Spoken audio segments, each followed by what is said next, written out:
Sacrificial lamb, you will receive our most sacred body. It begins now.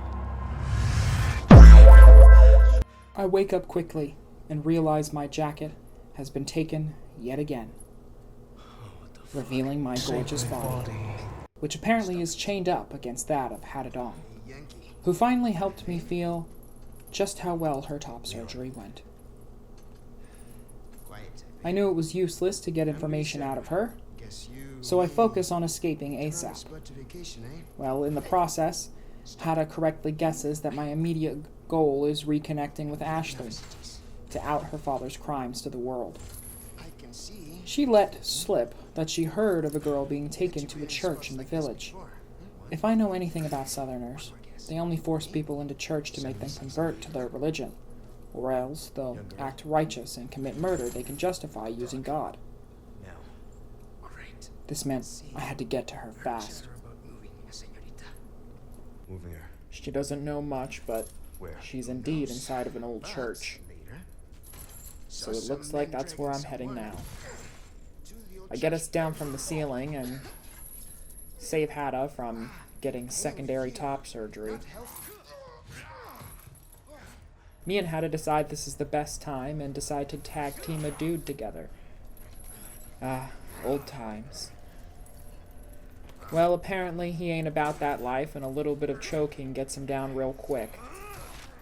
Unfortunately, the key lands near Hada, and she's able to escape before I'm able to. How is she tied up in all this, I wonder? Well, that's not the most important thing right now, because I have absolutely no gear on me, even though the only gear I did have was one gun and barely any ammo.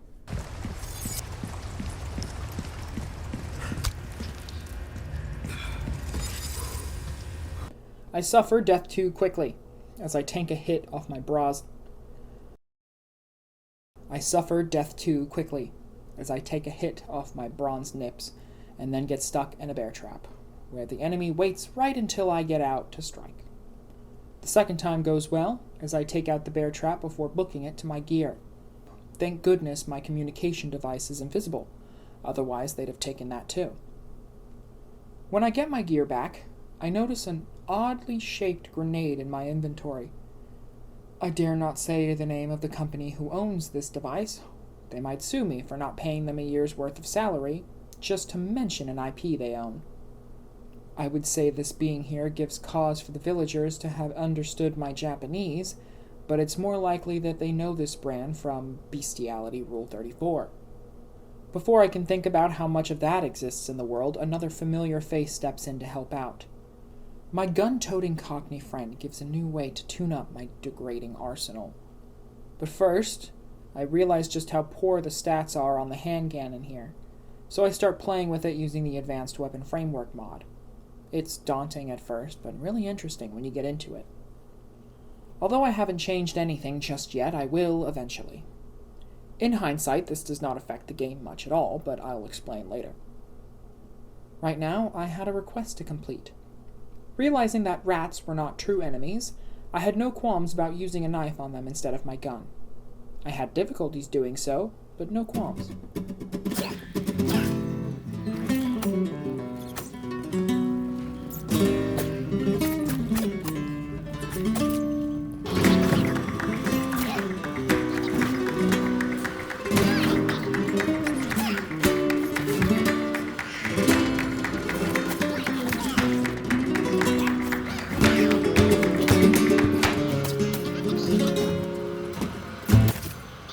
My reward of a few gems is very unhelpful, and with no bodily protection, I must dart into the fray once again.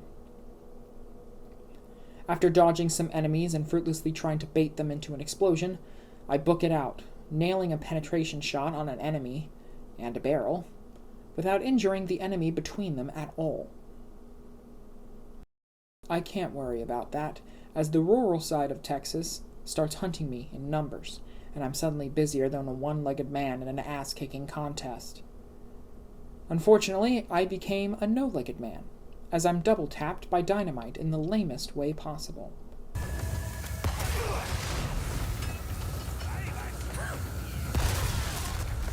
Thankfully, I get treated to one of the only times I have ever seen an enemy die from an explosion in this game right after my own.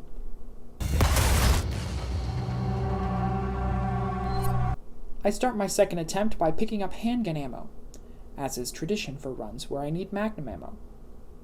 Fun fact, in the entirety of the run, I picked up magnum ammo twice, even though I only had magnums in my case for the majority of the whole run. In an insult to injury, I barely tank a stick of dynamite that would not have even grazed an enemy if they were the same distance. I then submit to the tried and true method of just fucking running before a failed penetration shot angers me enough to reload again. The dodge mod might be the best part about this run, and when a mod is better than anything in your game, you messed up. A sick-ass grenade from God dropped down to annihilate some Texans, something I wish I could say more often. And I dodge my way up a ladder to more danger. I noticed that there are a lot more female enemies in this game than in the original. Guess there's no sex discrimination here. But now I'm just a good-for-nothing guy who happens to be quite a ladies' man. Wasting a few bullets on them grants me nothing but some brief serotonin, and I escape the same way I came in, because in a needlessly open map for this remake, I love having to backtrack.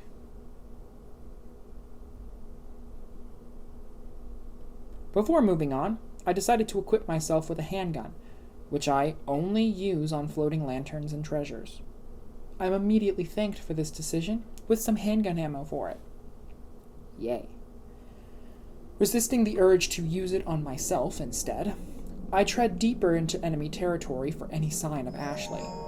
Unfortunately, instead of a 20-year-old girl, I come across the obsession of girls who are now in their 20s. Freddy Fazbear darts into the battle for round 2. I guide him into some dynamite, but since that obviously does nothing, Freddy treats me to the bite of 04 in the most underwhelming violence you'll ever see. Or at least, you would see it if there were any wounds afterwards.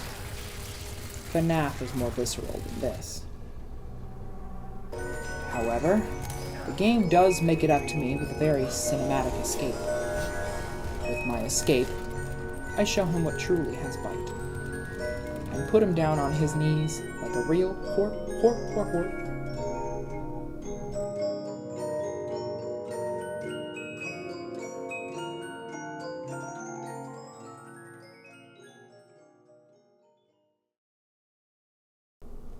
Into a fancy house, I peep on the owner, who must have had too much barbecued minority for lunch, and I run upstairs before his...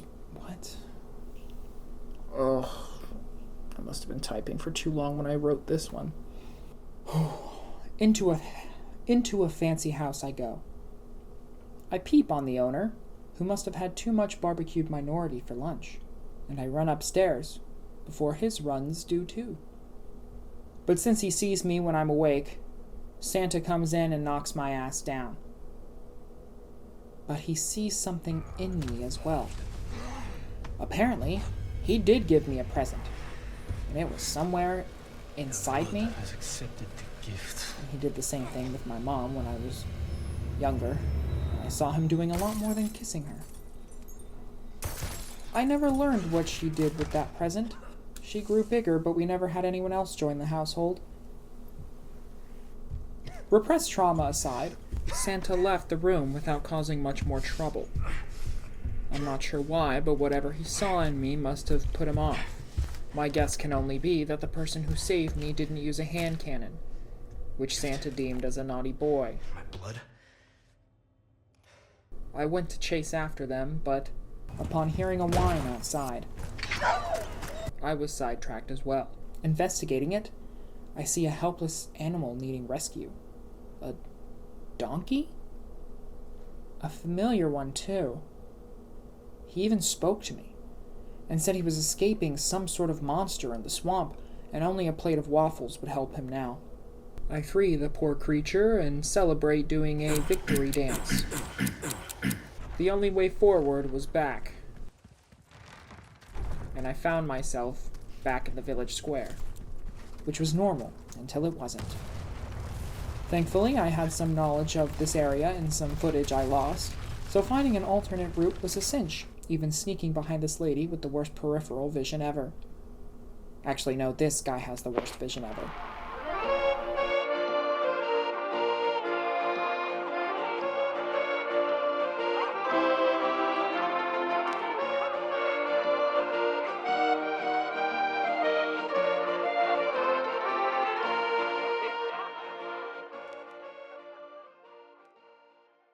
But none of that matters.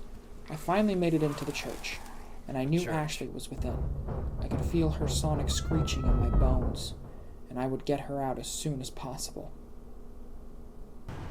The gate was locked, however, and the academy did not in fact teach me how to pick locks.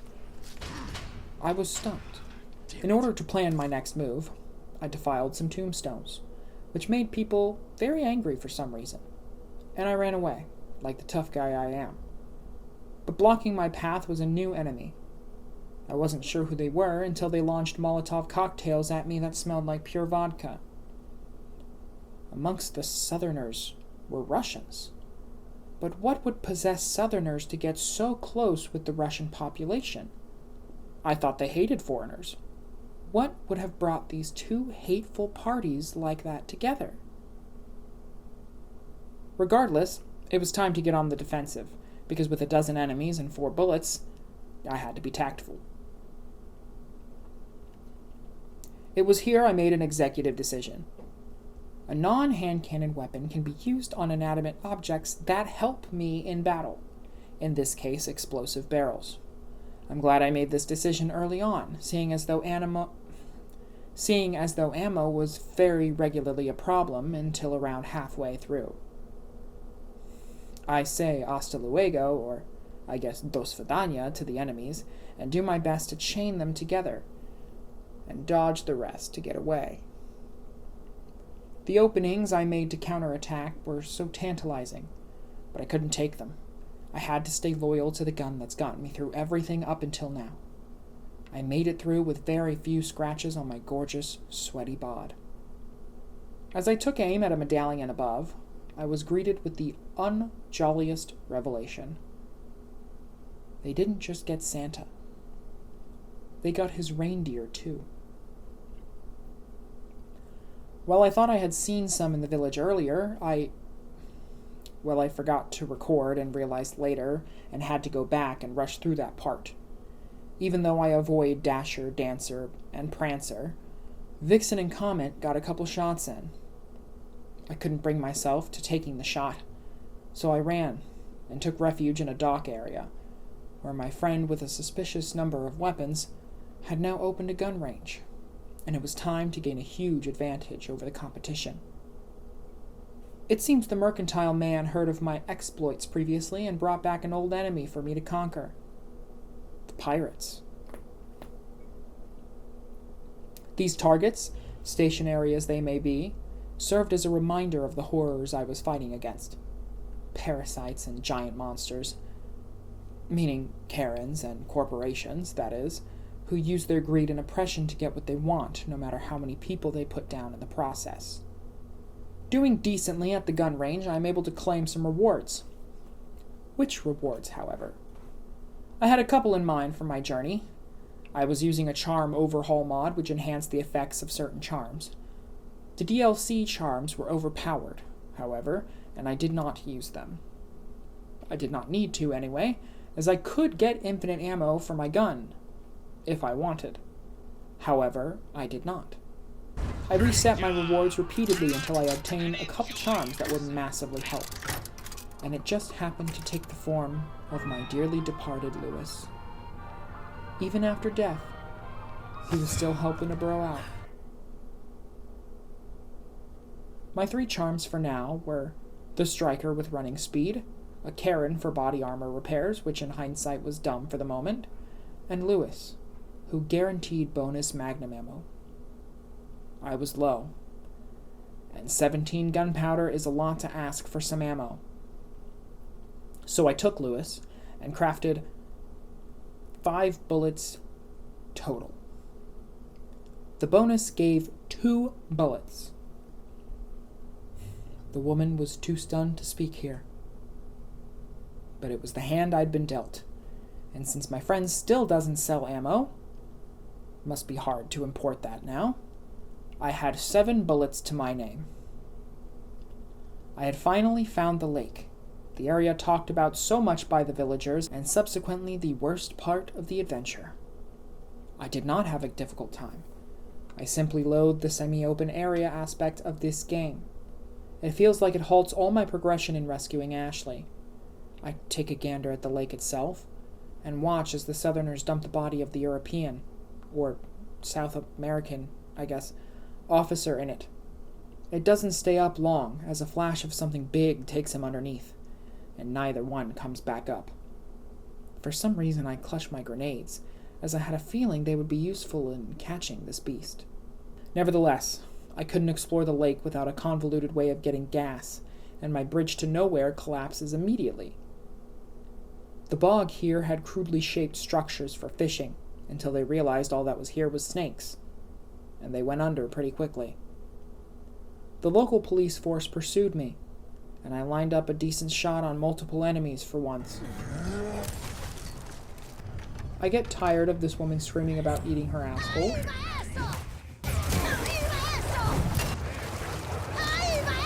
So I made her eat ass real fast. Women. My journey was getting more and more perilous, and more nonsensical, as I stepped on a tripwire right next to an enemy. And only I got hurt. That's just not how bombs work. It was like some unknown being saw how easy it was to blow up the pirates and the Karens in my previous adventure, and designed these guys to be more resilient, almost impervious to explosions, which actually looked rather lame on this mission. I had to get out of here fast, as my ammo and supplies were pretty much drained. I walked into a shed and grabbed a gas can, because that's what this entire area was all about. This is what I'm talking Really about. irritating. What irritated me more was the strange red ball in my pocket, who would not shut up about seeing that lake creature. I decided it was time to let it go. I watched it fly into the crowd of 6 or so, and in the end I only caught like 2 in its radius. Area of effect weapons are just not viable in this country, which makes me wonder why are there so many to begin with. They don't even have incendiary weapons here, so why minimize the remaining ones? Regardless, it was time to take my 2 bullets and go. I thought it odd that this country used pesetas as well, but I had used all the ones I had taking care of the villagers during my recovery. They had them by the hundreds here, but no ammunition dropped at all. But where I was going, I don't need ammo. I refueled my bathtub and set out on the lake when the expected finally happened. The commotion the boat was making got the attention of the lake monster, who must have known I didn't have food for it like the previous guys, and decided to attack me, and not them, I guess. It lunged at me, and I understood why it was so mad. It was familiar. So familiar that I knew exactly where it came from. It was formerly a beloved show animal, used by trainers for entertainment, and held it in small captivity when not in a show. It was bred for war and showbiz, and now war was all it knew. I knew the red spheres I had couldn't contain it, so it was time to put the tortured animal down.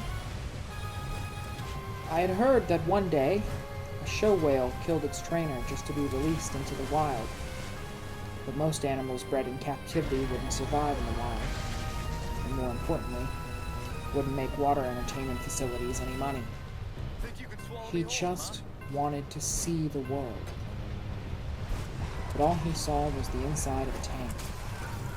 And when he finally did escape, he must have fled here, outside the claws of its captors. Unfortunately, I had no choice but to draw swords with him. as it seemed clear that he could never integrate into society, even if it did become one that wouldn't use him anymore. It was a real battle between Trainer and Pocket Monster. But ultimately, I came out on top. Unfortunately, swords were very effective. Watching him fall underwater for the last time made me feel sick inside. But a part of me wanted to feel like he felt some release on being buried in the depths. At least now they can't catch them all.